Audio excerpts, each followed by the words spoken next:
In this video, I'm going to show you how to use chi-square goodness of fit test in Minitab to determine whether there is a significant difference between categorical frequencies of an expected and an observed distributions.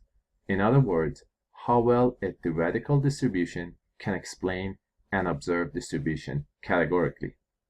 So let's look at an example.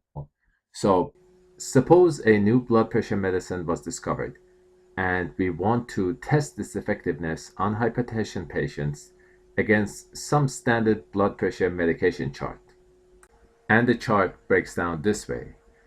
So through many years of research, they've discovered that appropriate or acceptable blood pressure medication will provide 50% of the patients with marked decrease in blood pressure after treatment. 25% show moderate decrease in blood pressure after treatment, 10% show slight decrease in blood pressure after treatment, and 15% show no change or slight increase of blood pressure after treatment. Now, let me explain these grouping and the breakdown. Marked decrease, moderate decrease, slight decrease, these are actually values associated with it. So for instance, a marked decrease could be, say, for example, 15 to 11 millimeters of mercury decrease in blood pressure after a patient is treated.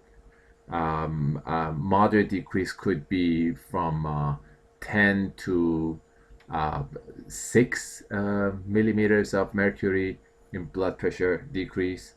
And slight decrease could be defined as anywhere from 5 to 2 or 3 millimeters of mercury decrease in blood pressure.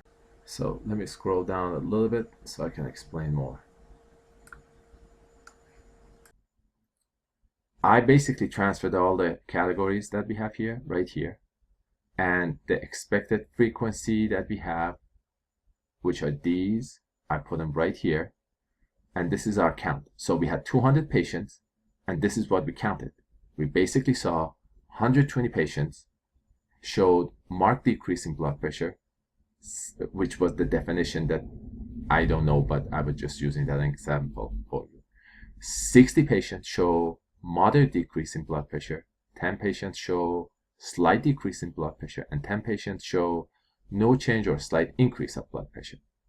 So this is what we've seen. Now what we want to know is, so this is our null and alternative hypothesis. So the null hypothesis states that frequencies of all observed categories equal the expected categories. Right here. These frequencies match. And they can explain each other, basically. This can explain this. And the alternate hypothesis says that at least one of the frequencies of the observed categories is different. So at least one of them, or maybe all of them, are different. To what level? That is the key. We're going to use 0.05 significance level, or 5% alpha. And I will explain this a little bit further. But before that, actually, let me just show you something which might help. So if I divide 120 by 200, I get 0.6. And right here, so these are the frequencies. So really, we're saying, are these frequencies the same as these frequencies? And obviously they're not. You can see clearly these are not the same. The key to it is this 5% alpha. And I'm going to come back to this. So let's take a look at our Minitab. Now, again, this is, let me go back. You see what I have here? I just transferred it here. Very simple. So I put my categories, put my expected frequencies, put my observed counts. And the way to test, we're going to go to stats, we go to tables, we go to chi-square goodness of fit, and I'm going to erase this. I'm going to erase this because you probably won't see that. This is what you're going to see. Once you click here, you're going to have these options come up.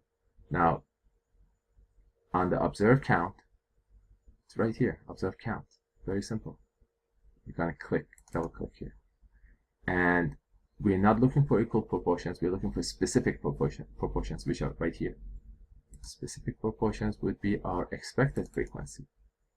And on the graph, I really just want to see this.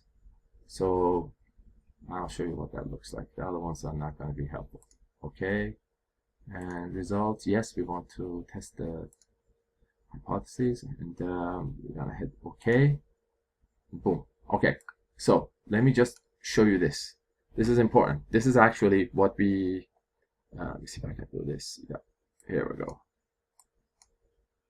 Oops. So our first category, this is expected right here. This is observed. We saw that. We saw this. But we want to know, is this equal? Well, you can tell it's not equal. The key is something else, actually. What you need to know is right here. You have to look at the p-value. So this is how you interpret your results. Each of these categories, these are the categories, these are the observed values that we had, these are the proportions that we tested, and these are the expected. This is what it should have been if it's 50%. So, and each of these errors, hold on, let me see if I can get this picture back up. Oops, store. Here we go.